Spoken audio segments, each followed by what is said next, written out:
First story, The Midnight Scream.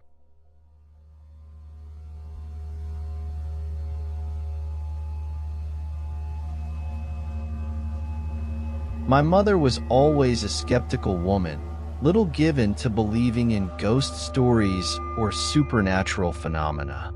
But there was a night, many years ago, that changed her view of the unexplainable forever. It was a cold, moonless winter night when my mother, still young, was in our old house. At that time, we lived in an isolated house in the countryside, surrounded by dense woods. Midnight was approaching, and she was alone at home, as my father was traveling for work. With a blanket over her shoulders, my mother decided to read a book to pass the time. The fireplace crackled softly, and the ticking of the clock on the wall marked each passing second. When the clock finally struck midnight, a deep silence took over the house. Suddenly, the sound of the wind howling outside abruptly ceased, as if someone had turned off the outside world. It was then that my mother heard a soft knock on the front door. Thinking it was some animal or perhaps a lost neighbor, she got up, somewhat hesitantly, and went to the door. When she opened it, she found only darkness. There was no one there. She closed the door, assuming it was just the wind, and returned to her seat. She had barely sat down when the sound repeated, this time louder and more insistent. Again, she opened the door, and again. Nothing. Now restless, my mother locked the door and checked all the windows, making sure they were securely closed. She sat down again, trying to concentrate on the book, but she couldn't shake the feeling of being watched. It was then that the fireplace began to crackle strangely, as if something was moving inside it. An icy cold invaded the room, and the once cozy flame turned pale and bluish. My mother heard light footsteps upstairs, slowly shuffling down the hallway. She knew she was home alone, but the sound of footsteps was unmistakable. With her heart racing, she climbed the stairs slowly, each step creaking beneath her feet. When she reached the top, she saw an indistinct figure at the end of the corridor. The figure was tall, dark, and appeared to be floating. My mother felt paralyzing fear, but she gathered her courage and whispered, "Who's there?"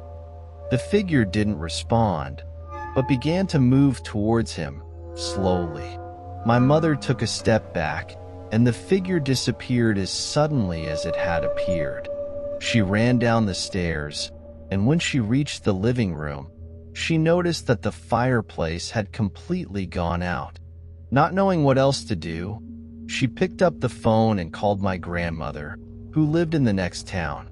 She told everything that had happened, and my grandmother, knowledgeable in ancient legends, told her to turn on all the lights in the house and pray until dawn. My mother followed his advice and, sitting in the bright room, prayed until the first rays of sunlight came through the windows. That morning, when my father returned, he found my mother pale and exhausted, but unharmed. Since then, my mother has never disbelieved stories about the supernatural. She knew that that night, at exactly midnight, she had witnessed something that defied any rational explanation.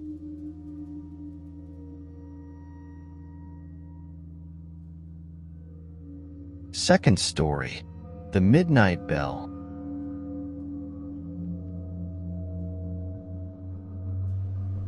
My mother was always devout, and once a month, she used to participate in the night vigils at the old church in our city. It was a century-old building, with tall towers and bells that echoed throughout the region. On one of these nights, she decided to stay a little longer after the vigil ended to arrange the pews and blow out the candles, as the sacristan had fallen ill. As the church clock struck midnight, My mother heard the bell begin to ring. She found it strange, as she knew no one else was there to trigger it. She walked slowly towards the tower, and as she got closer, the sound of the bells became more and more deafening. Upon reaching the base of the tower, the bells stopped abruptly, leaving a heavy silence in the air. Feeling restless, my mother climbed the spiral stairs, which creaked beneath her feet, to the bell tower. Upon reaching the top, she found the great bell still, as it should be. There was no one there. But then, something made her freeze. On the floor next to the bell were handprints, as if someone had held it tightly to swing it. Suddenly, a cold breeze passed through the steeple, and my mother felt a presence behind her. She turned quickly, but saw nothing but darkness. She hurriedly went down the stairs, and when she arrived back at the church nave, she saw that all the candles were lit, despite having extinguished them minutes before. At the altar, a hooded figure was kneeling, appearing to pray. With her heart racing, my mother tried to get closer to see who it was, but the figure slowly stood up and turned to her. Her face was covered in shadow, but she could see bright, empty eyes. The figure began to float toward her, and my mother ran toward the church door. When she left, she locked the door behind her and stood outside, panting. The bell rang again, this time with supernatural intensity, echoing through the night. My mother ran home and told the story to my father, who returned with her to church the next day. When they arrived, they found the place in perfect order, but the handprints on the floor of the tower remained, a silent testimony to what my mother had experienced that night.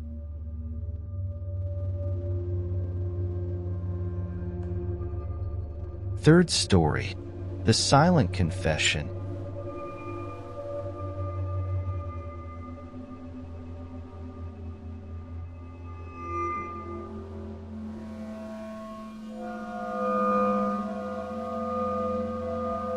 On another occasion, my mother went to church to make a late confession. The parish priest, Father Antonio, was an old family friend and had arranged to meet her after the last Mass of the day. However, an unforeseen event in the neighboring village made him late. Determined to wait, my mother entered the church, feeling welcomed by the soft warmth of the candles and the familiar smell of incense. The church was old, built with dark stones that absorbed moisture from the rain. The large stained glass windows, which during the day reflected sunlight in vibrant colors, now only let in a pale, distorted light from the few street lamps. My mother, wearing a heavy coat to protect herself from the cold, walked slowly to the confessional in the corner of the church.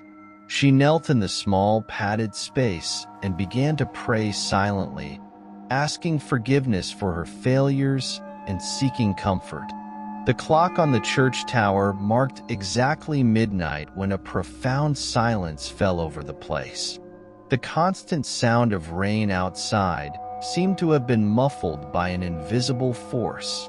Suddenly, she heard the sound of the church's main door closing with a bang, echoing throughout the sacred space. She thought it was finally Father Antonio arriving, but when she looked through the small opening in the confessional, she only saw the darkness of the nave.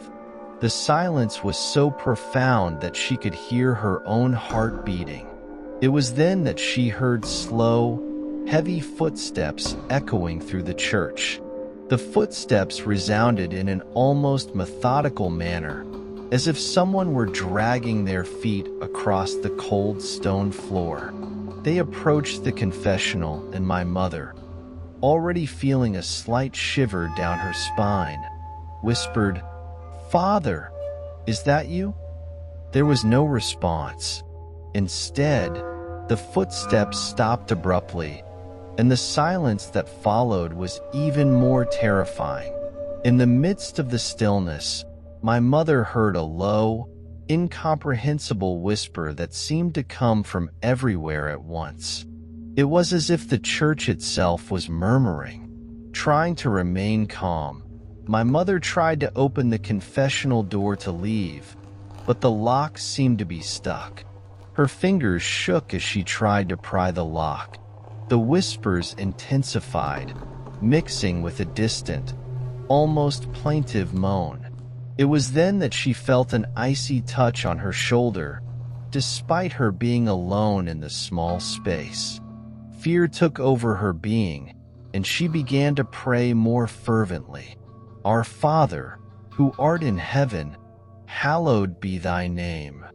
But her voice trembled, and the words came out choppy. The whispers then became a clear, deep voice. "Forgive me, for I have sinned." The tone was desperate and filled with immense sadness. With her heart racing, my mother automatically responded, "Name your sins." But again, silence was the only answer. Heavy breathing on the other side of the grate was the only thing she could hear. A shiver ran down her spine as a sense of presence took over the confessional. Finally, the lock on the confessional gave way, and my mother ran out, feeling like she was being watched by invisible eyes.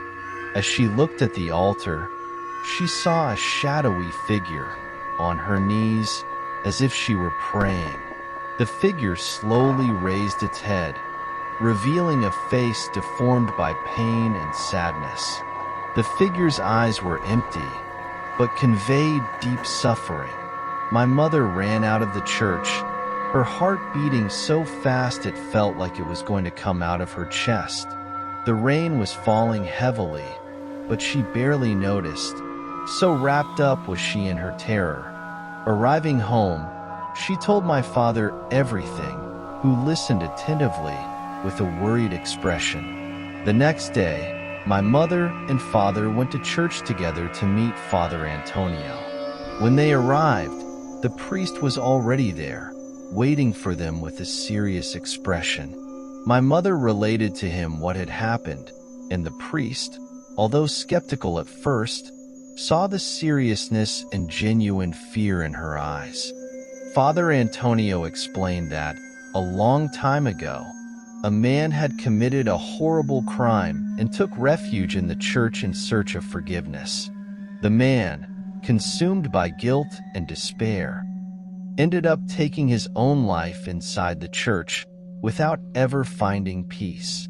Since then, there have been sporadic reports of a restless presence at night, especially at midnight. Together, they prayed for the tormented soul and asked that she find rest. Although my mother never saw the figure again, she felt the experience changed her forever. She learned that some lost souls still wander in search of redemption, and the church, a place of peace and forgiveness, was also a place where echoes of the past could still be heard. Since then, my mother has never gone to church at night, especially at midnight, aware that not all stories about the supernatural are mere legends. Some are very real and leave indelible marks on those who experience them.